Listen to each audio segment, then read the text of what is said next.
Thank you, JJ, and the micronutrients team, and all of you for having me here tonight to share with you some data from some experiments that we've conducted over the last several years.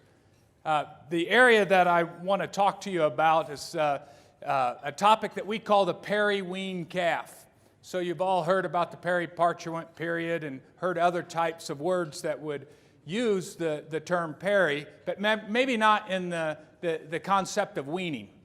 And we're interested, particularly in Florida, but all of you that have interest in cow-calf production, we're interested in what happens to that calf just prior to weaning and just after weaning.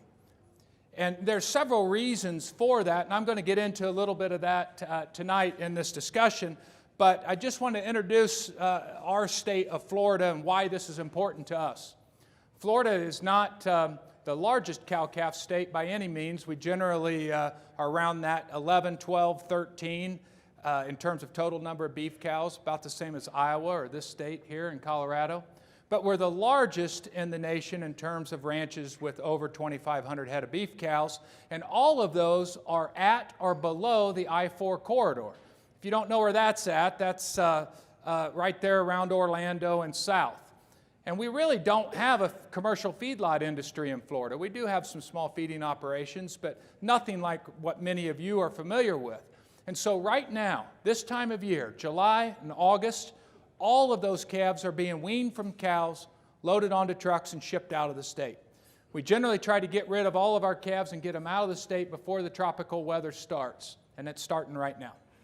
And so this whole idea of producing a calf that is healthy, has adequate trace mineral status that can go into a receiving yard and then go on later into the feedlot and be healthy and productive is important to us.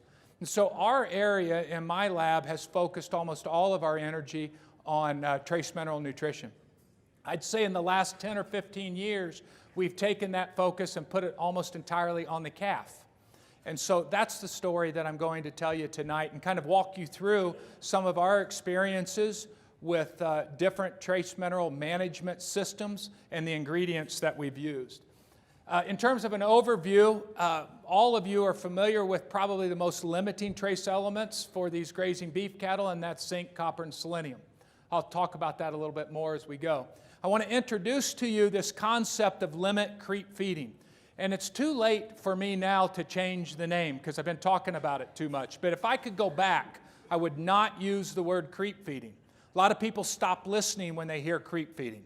Creep-fed calves, that gain that you get is the most inefficient gain of the entire system. So a lot of people don't like to think about it, don't like to implement it. But this concept is entirely different. So I should have came up with a different name, but I didn't do that. I'm going to introduce that to you. And then I'm going to show you 3 studies where we looked at different trace mineral ingredients, what we call our preferential intake studies.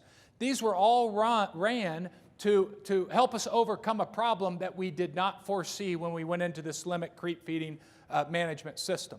And then as we did that, we learned more as we went along. And I'm going to introduce to you the concept of loss of metals, loss of minerals when those free choice salt-based minerals become wet out in the pasture. We call it precipitation-induced mineral loss, and I'll introduce that to you. Then I'm only going to show you 4 slides before I conclude, and I put these in late in the week, but since this is largely an audience of veterinarian experts in cattle, I want to show you what we have found in terms of the performance of these calves in the short period of time after weaning, and that's only in 4 slides.